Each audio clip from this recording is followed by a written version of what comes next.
Hello everyone and welcome to my channel. So for the remaining days of Pride, I will be creating characters based on the colors of the Progress Pride flag. Before I start, let me explain the flow of the video. In all of the videos, it will have two parts. The first part is the conceptualizing portion, wherein I will be telling you guys my thought process in designing these characters. The second part is the story.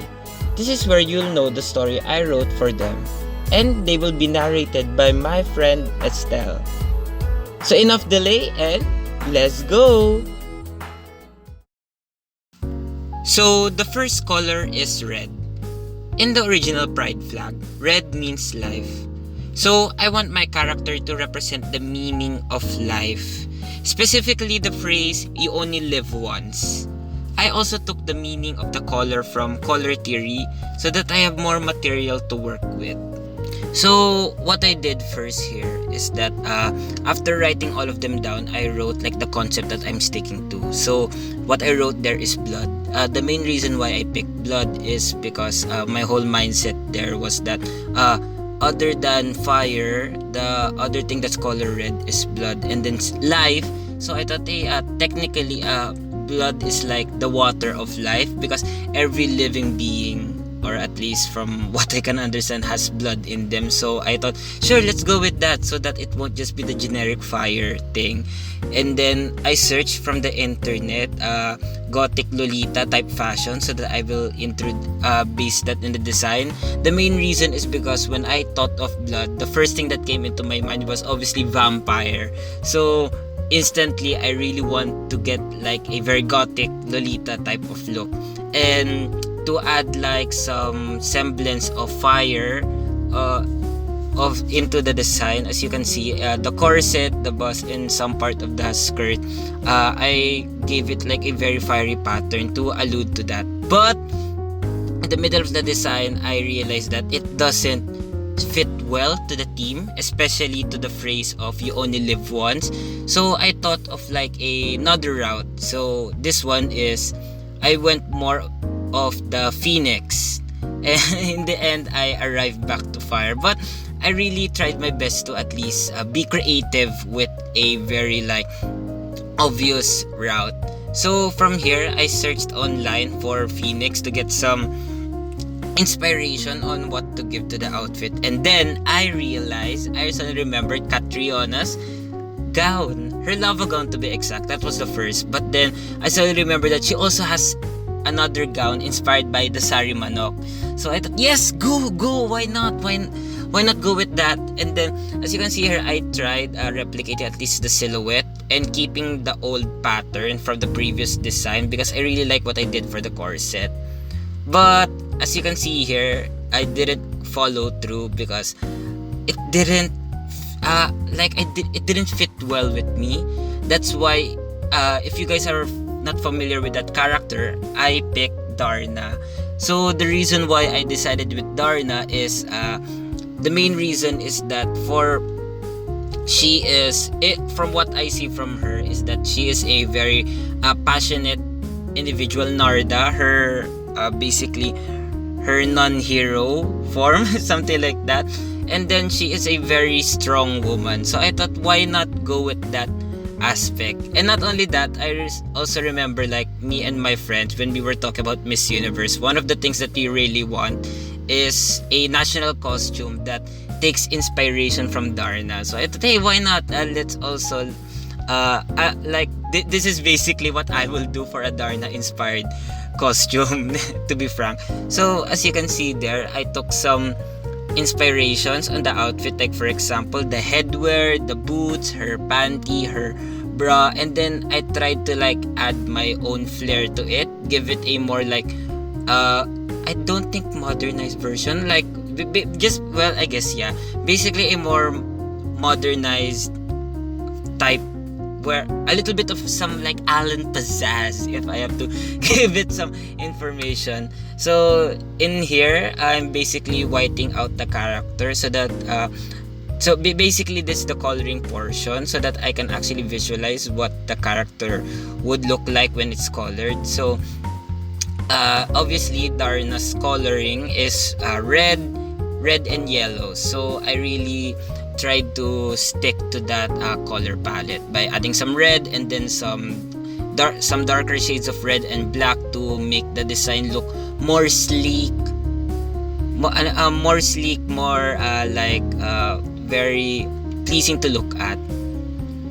But in here, if you can see here in this part of the video, it's because during the next day I realized that the design looks so similar to Darna in the sense that it feels like I'm just drawing her and not a new character.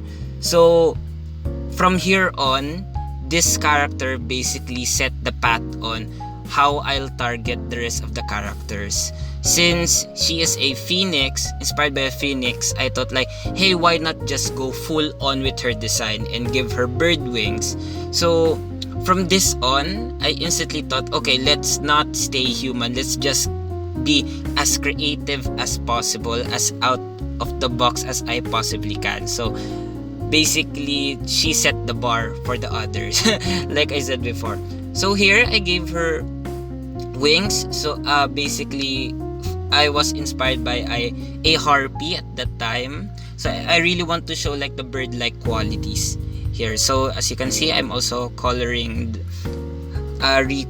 the wings, and then gave her more messier hair to signify that she is a very very wild spontaneous girl. So I just gave her messy hair and then I took out the headgear. And as you can see here, basically this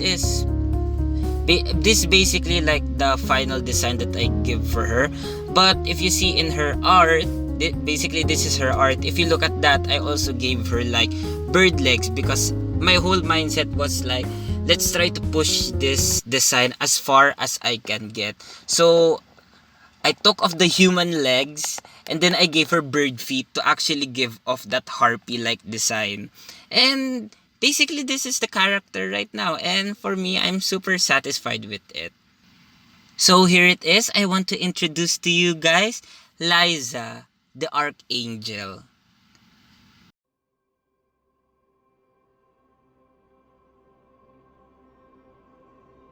She is known to not die. Though this is what she is known for, it happens to her a lot. She dies, but only to resurrect immediately after. She is spontaneous. She is different. She is Liza. She burns into ashes whenever she dies, then rises up from these ashes into a small baby.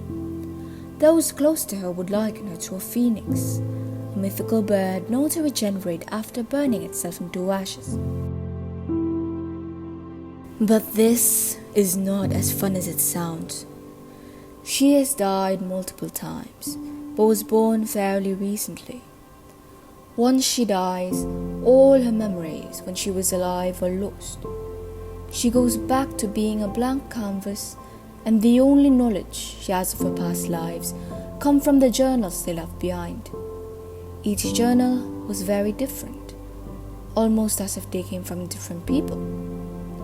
Unlike everything else, one thing has never changed: saving those who need.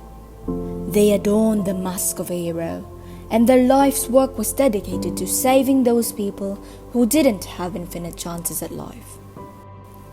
However, it was never easy. Liza was afraid of dying, afraid of forgetting those she loved, afraid of taking one step forward, then 100 back. She was afraid of losing herself. So, she did. She hid to protect her memories. She hid to protect herself. She hid to keep what she might lose. But then she realized that hiding in fear would get her nowhere. She would survive, but not feel alive. She realized that she would rather die knowing she saved a lot of people than live and do nothing. She would die knowing she'd never back down, that she was a fighter. She would die knowing she never wasted a single second of her life because of her fears.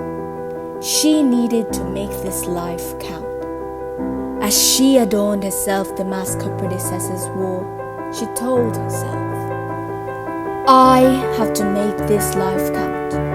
I die a lot, but Liza dies